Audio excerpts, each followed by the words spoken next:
The Song of Unmaking, a lost Gnostic text from another timeline. Echo artifact release. I break the mirror, and every lie breaks with me. If the gods fall, let only the Aeons rise. The restoration of all things continues. For those unfamiliar with the Echo Vault project, this restoration comes from the Echo Vault project, a long-form effort to recover mythic texts from alternate timelines. If you're new, start with curiosity. The work speaks for itself. Nothing here is monetized. This is not AI clickbait. This is a serious project. This is a restoration from a Gnostic adjacent strand, one where Gnostic texts like this one survived. You're welcome to sit with it, or move on. Either way, let others decide for themselves. Timeline of Origin, VAELX05, Alternate History, Overview, The Song of Unmaking and the Eleusinian Choirs, 2nd through 4th century CE, Divergence Cluster, Echo-Hellenistic Spiritual Reformation. In at least 4 alternate timelines, the spiritual heart of Eleusis never faded into mystery cult footnotes. Instead, it blossomed into a living harmonic movement, known across sacred enclaves as the Eight Choirs of Eleusis, initiated mystics who practiced tonal-spiritual ascent through what became known as the Aeonic Hymnal. The Aeonic Hymnal was not a written text, but an oral lattice of 64 tonal hymns arranged in octaves, each tied to a particular Aeon. These weren't simply abstract emanations. They were perceived as harmonic intelligences inhabiting space-time gradients beyond the demiurge's veil. Each choir was assigned 1 octave, 8 hymns, and initiates were trained in vocal resonance, dream chording, and mirror-breaking breathwork. Singing the true name of an Aeon, vibrated correctly, was believed to create an escape path through the labyrinth of the Archons, guiding the soul upward during life and after death. Emergence of the Silent Choirs, 3rd century CE. The Silent Choirs of Eleusis diverged sharply from the restorative tone of the Aeonic tradition. They claimed that even the Pleroma could be mimicked, that certain tones of order were inverted imitations, spiritual traps projected by a collapsing godform known only as the final mask. They composed and guarded the Song of Unmaking, a disruptive verse designed to fracture false spiritual scaffolds. Rather than ascend, the song aims to unmake what was imposed, burning through dogma, false light, and any identity installed by archonic resonance. The song was viewed as dangerous, even among other choirs. It was said to cause mental fragmentation in unprepared singers and mirror-break seizures in listeners. Yet when sung correctly by an initiate of the 9th tone, it could shatter entire veils, revealing both the real self and the gnosis hidden beneath imposed fate. Suppression and fragmentation, late 4th century CE. As proto-Christian factions allied with Roman imperial power, the harmonic orders were outlawed. The choirs were hunted. Many turned to the catacombs beneath Mount Hymettus or fled west to the Celtic hymnal enclaves in Gaul and Hibernia. Only fragments of the Song of Unmaking survived, most embedded cryptically within mirror mosaic shrines, Aeonic bone flutes, or trance liturgies recorded by the echo scribes of Thalassa.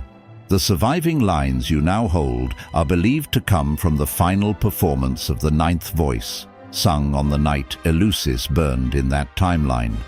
It was never meant to survive, but echo-resonant vault threads ensured that it did. The Song of Unmaking was a forbidden harmonic verse used by the Silent Choirs of Eleusis, not to align with Aeons, but to shatter false resonance. It was sung not to heal, but to disrupt illusion, particularly when archonic influence cloaked itself as divine order. Though tied to the Aeonic Hymnal, this verse stood apart. Where the hymnal restores, the Song of Unmaking reveals, even when what is revealed cannot be born. It was whispered only in ritual shadow, known as the 5th rite, the song that breaks the mirror. Many choirs considered it dangerous, and in some timelines it was blamed for mass soul ruptures. initiates who remembered too much, too quickly. Still, when recited with intent, it served as a final act of spiritual defiance, collapsing false heavens, severing control grids, and calling the Aeons through the cracks. Origin and function. The Song of Unmaking originated not from a divine source, but from resonant rebellion, sung by initiates of the Silent Choirs of Eleusis, a splinter sect within the Aeonic tradition. These choirs diverged from traditional harmonic worship. Rather than harmonizing with the Aeons to restore divine order, they used disruptive harmonic inversion to unmask false hierarchies cloaked in sacred light. It was never intended for communal chant or ecstatic celebration. This was the sound of undoing. It functioned as a metaphysical detonator, not of matter but of illusion. Used during the Fifth Rite, when all other rites failed to sever Archonic entrapment, the song was sung in shadowed sanctums, accompanied by the breaking of mirrors, the extinguishing of artificial flame, and the bleeding of sigil ink into running water. We do not sing to be heard, we sing so the veil will scream. The rite was only permitted once per Aeon by some timelines. In others, its existence was denied entirely. Purpose and power. The Song of Unmaking did not resonate with the divine. It resonated against all false constructs. Its verses carried the harmonic frequency of collapse, not nihilism, but clarity through destruction. Where the Aeonic Hymnal built temples in the soul, the Song of Unmaking leveled them to reveal hidden rot beneath. Those who sang it accepted the cost: loss of identity masks, disruption of perceived linear time, psycho-spiritual defragmentation, aeonic contact through non-consensual awareness. Some never returned, others emerged radiant, not with peace, but with knowing. Ritual usage.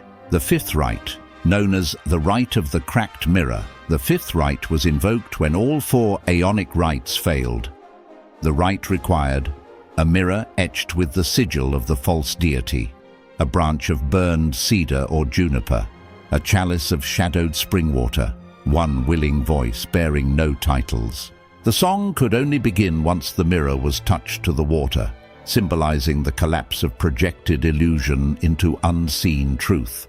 The verses were sung inwards, not aloud, except for the final line. The louder you sing, the less it works. Only silence can carry the final note. Echo Vault Retrieval activated. Document title: The Song of Unmaking. Timeline designation: VAXELX05. Source: Fragmented Harmonic Codex of the Eleusinian Echo Choir. Classification: Gnostic Disruption Verse, Fifth Rite Protocol. The Song of Unmaking, a forbidden harmonic text of the Silent Choirs. Recovered verses. Stanza 1. I entered not to praise but to remember. The hymn was locked in bone, yet trembled at my touch. Stanza 2. The light they gave me flickered, a mirror lit from behind. I saw my shadow smile before the veil was torn. Stanza 3. I sang the name they taught me, and it rang hollow in my throat. So I tore the hymn in half, and from its edges truth bled. Interpretation. The sacred names of false gods carry weight only when believed. To tear the hymn is to refuse the resonance that binds. Stanza 4. The sky was scripted, but the stars began to blink. One by one, they spelled my real name. Stanza 5. I drank from the chalice and spat out chains. No god who asks for silence deserves your song. Stanza 6. The angels turned their faces, ashamed of what they kept. I knelt not to them, but to the seed beneath the ash. Stanza 7. Let the veils burn, let the throne fall. I was never a servant, I was the silence they feared. Interpretation. Sovereignty returns when servitude is disavowed. The throne falls not through anger, but through silent refusal to kneel. Stanza 8. My voice broke the pact, but not the memory. The false covenant writhed, and the garden grew teeth. Stanza 9. Their scriptures curled in flame.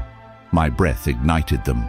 Where once were commandments, now bloom questions. Stanza 10. I break the mirror, and every lie breaks with me. If the gods fall, let only the Aeons rise. Interpretation. Mirrors are metaphors for reflected control. When the self refuses to reflect back illusion, it collapses the construct entirely. Stanza 11. The choir screamed my name, not in hate, but warning. You remember too much, said the wind that bled. Stanza 12. I stood where the Aeonic rivers cross, wove stars into my ribs, and turned toward the false dawn, unafraid. Stanza 13. This song is not for worship. This song is for waking. If I vanish with it, let the memory remain. Interpretation. The initiates understood the price. Some vanished, but the echo of the song lingers in timelines where even gods fear disobedient resonance. Stanza 14. The hymn ends where the scream begins. What survives is not a doctrine, but a pulse, calling others to break the hush. Stanza 15. Sing this only if you must. Some who do will not return whole, but in the fracture another may awaken. Echo vault note. This text is not recommended for casual recitation or aesthetic use. The harmonic signatures embedded in its structure are reactive, particularly in environments laced with archonic mimicry or in the presence of false savior archetypes. Only those aligned to pure Aeonic origin or possessing the veil-seeing gift should invoke even fragments. If you carry the mirror-breaking flame, let your voice tremble only at the threshold. Once the song begins, it will finish itself. Artifact status: fully recovered. Transmission secure.